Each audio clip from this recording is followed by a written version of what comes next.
क्योंकि आपके जिम्मेदार आप स्वयं हो, ये राष्ट्र नहीं है। तो हर व्यक्ति चोरी कर रहा है तो वो जायज है? जायज तो नहीं है, लेकिन व्यवस्था ऐसी है कि उसके पास में विकल्प नहीं है। भ्रष्टाचार कैसे कहोगे आप? मुझे कुछ, मैं एक सरकारी कर्मचारी हूं, मुझे कुछ साधन चाहिए, मुझे कुछ व्यवस्था चाहिए, और कौन सी व्यवस्था? Basic. You don't have the basic facilities, it's not a good society. एक अच्छी सोसाइटी नहीं है जहां पे एक बेसिक, मेरे को मेरी लड़की का एडमिशन कराना लंदन में, एडमिशन कराने के लिए मुझे कहा कि आप पास के स्कूल में जाइए। मैं वहां जाता हूं, मैं टीचर से बात करता हूं, वो बोलते हैं कि साहब 20 बच्चे हो गए, हमारे पास तो जगह नहीं है। तो मैंने कहा मुझे क्या करना है? उन्होंने कहा आपको कुछ नहीं करना है, आप डायरेक्टर एजुकेशन को ईमेल करो, फोन भी करने की जरूरत नहीं है, ईमेल करो, 24 घंटे में आपके पास जवाब आएगा। तो 24 घंटे में जवाब आएगा, आ गया जवाब। तो उससे एजुकेशन डायरेक्टर का मैसेज आया कि साहब हमारे उस स्कूल में तो जगह नहीं जो आपके घर के नजदीक है, लेकिन हमें एक 6 किलोमीटर दूर आपके घर से एक स्कूल में जगह मिल गई है, वहां पे आप अपनी बच्ची को भेज सकते हो, लेकिन वो 6 किलोमीटर दूर है, इसलिए हम आपको फ्री ट्रांसपोर्ट भी देंगे। वेरी गुड, बेसिक सुविधा, सबको समान। हॉस्पिटल में जाना है, 8:10 का अपॉइंटमेंट फिक्स हो गया पहले से। अब उस समय उसके बाद में कोई ऑफिसर आ गए तो ऑफिसर को नहीं मिलेगा भाई, वो 8:10 का अपॉइंटमेंट बुक है। तो दोष किसका? भ्रष्टाचार नहीं है। कैसे आप भ्रष्टाचार करोगे? आप, इसका मतलब आपके पास में बेईमानी का पैसा होता जा रहा है। आप व्यापारी हो, आपको कोई कुछ नहीं कह सकता, आपकी तो साढ़े गाढ़ है। और उस बेचारे सरकारी कर्मचारी को मिले हुए पैसे मिलते हैं, वो अब खुद तो किसी भाग्य से चपरासी बन गया, खुद तो किसी दुर्भाग्य से एक क्लर्क बन गया, लेकिन उसका पूरा खानदान वैसे ही चलेगा क्योंकि उसके पास साधन नहीं है। तो वो ऐसा क्यों करेगा? आप आ जाओ, वो आपसे लेंगे। ऐसे व्यवस्था नहीं होगी। व्यवस्था को अपने को संभालना, निराश नहीं होना। लंदन में एक खबर आई अभी 3 दिन पहले, मैंने एक पेपर पढ़ा। आप देखिए इसका असर, देखिए कैसे होता है। लंदन में एक खबर आई 3 दिन पहले कि 3 पुलिस वालों को 1 महीने की तनख्वाह नहीं मिलेगी, उनको सजा मिली और उनको स्ट्रिक्ट वार्निंग दी। किस बात की? क्योंकि वो तीनों जा रहे थे, वहां पे स्नोफॉल हो रहा है। स्नोफॉल के अंदर, स्नोफॉल ऐसी चीज होती है कि जहां पे बड़े और बूढ़े, बड़े बच्चे सबको, बूढ़े बच्चे सबको खेलने की इच्छा हो जाती है। तो उन्होंने उस सरकारी वर्दी में उस स्नो पे वो लोग खेले।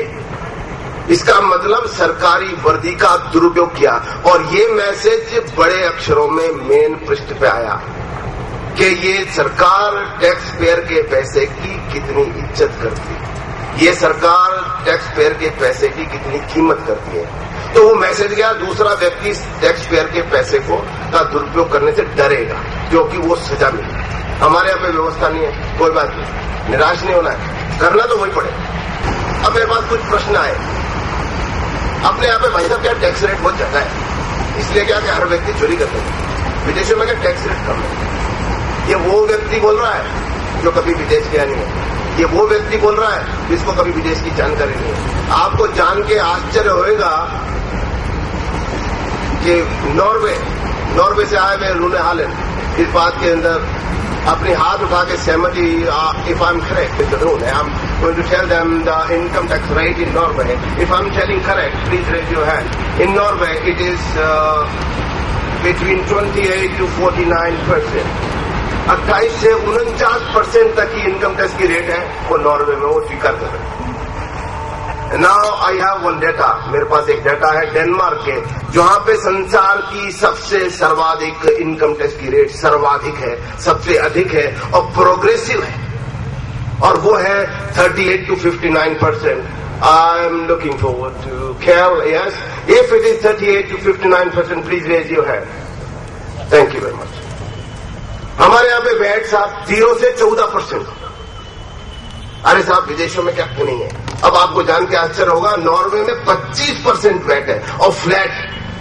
आप दूध भी लोगे तो भी 25%, चाय भी लोगे तो भी 25%, कुछ भी लोगे तो 25%। तो जिस देश के अंदर बहुत कम लोग इतना ज्यादा पैसा देते हैं तो वो देश धनी कहलाने लग जाता है, और हमारे यहाँ पे इतने अधिक लोग कुछ भी पैसा नहीं देते हैं तो फिर गरीब नहीं है। गरीब नहीं भाई, अव्यवस्था, कोई बात नहीं। लिटरेसी रेशो, ऐसा लिटरेसी रेशो हिंदुस्तान के अंदर, वहां पे 99% लिटरेसी रेशो पे। मैं एक बात बीच में जरूर कहना चाहूंगा कि मेरा अनुसार न तो भ्रष्टाचार है और न यहाँ पे बेरोजगारी है, उल्टा हम लोग लोग चाहिए काम करने के लिए। और बेरोजगारी कैसे है कि हमारे को, जैसे मेरे पास में एक प्रश्न आया कि साहब ये जनसंख्या की बहुत बड़ी समस्या है, आप जनसंख्या की समस्या मिटाओ। मैं क्यों मिटाओ, आप ही मिटाओ।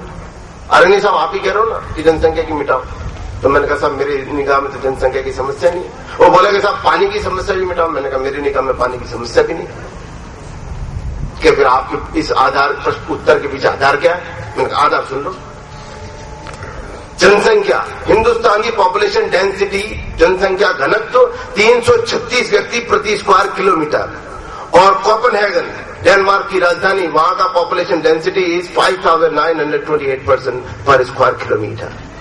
अरे साहब ये कोई आकलन हुआ, ये कोई कंपैरिजन हुआ? you're talking about city and you're talking about countries, it's not match. Okay, ये तो आप देश की बात कर रहे हो, यहाँ पे शहर की बात कर रहे हो, कोई बात नहीं, अपन देश की कर लेते हैं। तो जापान की पॉपुलेशन डेंसिटी 336 व्यक्ति प्रति स्क्वायर किलोमीटर और हिंदुस्तान की पॉपुलेशन डेंसिटी 336 व्यक्ति प्रति स्क्वायर किलोमीटर। और ये भी आपको आश्चर्य नहीं लग रहा है तो 5951 व्यक्ति प्रति स्क्वायर किलोमीटर सिंगापुर की पॉपुलेशन डेंसिटी है। और वहां जाके देख लो व्यवस्था क्या। इसलिए जनसंख्या तो प्रॉब्लम नहीं है। और रही बात पानी की, तो इजराइल वो देश है जहां पे पीने का पानी नहीं है, लेकिन वो फूलों का सर्वाधिक निर्यातक देशों में सबसे बड़ा है। हमारे पास 3 तरफ समुद्र है, हमारे पास में सब व्यवस्था है, पैसा बहुत है, तो फिर कहीं गड़बड़ी है, उस गड़बड़ी को पकड़ो, निराश नहीं होना। एक व्यक्ति हमें कहते हैं कि साहब सुकरात की एक बहुत बड़े वक्ता है, उन्होंने कहा कि यार अनिल जी जो आप बात कर रहे हो ना, वो क्या है कि समानता की बात है। कि समानता की बात सुकरात ने करी थी, उसको मार दिया। समानता की बात दयानंद सरस्वती ने की थी, उसको मार दिया। समानता की बात महात्मा गांधी ने की थी, उसको मार दिया। समानता की बात जीसस क्राइस्ट ने की थी, उसको मार दिया। मैंने कहा यार इतनी बड़ी बात मत करो मेरे लिए, मैं कोई ऐसा नहीं कर रहा हूं भाई। और लेकिन मुझे तो बहुत खुशी होगी अगर इस बात को कहने से अगर कोई मार देता है, तो अपने लिए तो फोकट में बहुत जल्दी शॉर्टकट मिल गया, उन लोगों की श्रेणी में जाए अपन तो। इसलिए वो कोई टेंशन नहीं मेरे को, लेकिन ऐसा कोई कुछ करेगा नहीं। बात अपने को अच्छा जीवन जीना है तो समानता से ही रहना पड़ेगा। अब आप इतनी बड़ी भीड़ है, तो भीड़ तो है नहीं, आप लोग भी मान जाओगे। ये हमारे क्या कि क्योंकि हर जगह सुविधाएं हर तरह की उपलब्ध नहीं है, इसलिए एक जगह केंद्रित होकर वो भीड़ ज्यादा हो जाती है। ये प्रॉब्लम। तो हर जगह अगर ये सुविधाएं होने लग जाएगी तो आप किशनगढ़ में रहो, जेतारण में रहो, गोगुंदा में रहो, भीम में रहो या किधर भी रहो, आपको सारी सुविधा सब जगह मिल रही है, तो भीड़ केंद्रित नहीं होगी। केंद्रित नहीं होगी तो सारी व्यवस्था सुचारू होगी। तो ऐसे तो कैसे होगा? हमारे पास तो बहुत पैसे हैं, करो तो कौन करेगा? कौन करेगा? हमको करना है। कैसे करना है? अपने पास उपाय। अब एक प्रश्न आया कि साहब आपकी तो जेब भी भरी है और आपका पेट भी भरा है, इसीलिए आप टैक्स की बातें कर रहे हो। मैंने कहा यार ये तो बहुत सीधा प्रश्न कर लिया आपने। चलो कोई बात नहीं, मान भी लो सब जेब भी भरी है, मान भी लो कि पेट भी भरा है, तो अब मुझे क्या करना चाहिए? अब क्या करना चाहिए? अब मेरे को कोई IIC की बातें करनी चाहिए, अब मेरे को फार्म हाउस खरीदने की बातें करनी चाहिए, अब मेरे को मेरा मकान जो जिसमें मैं आराम से रह रहा हूं उसको तोड़वा के नया बनाने की बातें करनी चाहिए, मेरे को अब कोई फ्लैट और कहीं प्लॉट और लेने की बातें करनी चाहिए, कोई सेटिंग करके कहीं और कुछ करने की बातें करनी चाहिए, मुझे अमेरिका आए दिन भागने की बातें करनी चाहिए। मेरे को क्या करना चाहिए? या मेरे को एक जगह कोने में बैठ जाना चाहिए? अरे जिसके पास सामर्थ्य अगर ईश्वर ने दिया है तो वही तो कुछ कर सकता है। आप जो बेचारा शोषित है उससे क्या अपेक्षा करोगे? अगर कोई बेचारा साइकिल वाला चलाने वाला वो कहेगा कि देश की बात करो, तो आप उसको जब झट कह दोगे क्या पहले घर संभाल ले, तो करेगा भाई। कोई बात नहीं, निराश नहीं होना, रास्ता है अपने पास। अब क्या साहब इतनी भीड़ के अंदर व्यवस्था बहुत मुश्किल से होगी। आपको जान के आश्चर्य होगा, और मेरे पास एक उदाहरण के यही है, मैं उनसे हाथ दिलवा दूंगा। मैं पिछले 1 साल से गाड़ी चला रहा हूं अजमेर में, जयपुर भी जाता हूं, जोधपुर भी गया, दिल्ली भी गया, और मुझको याद नहीं है कि मैंने 1 साल में एक बार भी हॉर्न का इस्तेमाल किया। लेकिन मेरी गाड़ी में किसी को मारा नहीं है, टक्कर नहीं हुई है। तो ये हो सकता है, थोड़ी सी व्यवस्था को समझने की जरूरत है। और मेरे साथ पिछले 2 दिन से सुभाष जी खंडेलवाल हैं, मेरे बहुत अजीज मित्र हैं, वो मेरे साथ गाड़ी चला रहे हैं, और उन्होंने भी एक छोटी सी व्यवस्था को ध्यान में रख लिया और वो भी हॉर्न नहीं बजा रहे। तो हो सकता है। कैसे हो सकता है? Man who is doing mistake doesn't even know about his mistake, can not rectify. कोई व्यक्ति गलती कर रहा है, उसको पता नहीं है कि क्या गलती कर रहा है, वो नहीं सुधार सकता है। कोई बात नहीं, हम बता देंगे ये गलती है, आगे सुधार लेगा।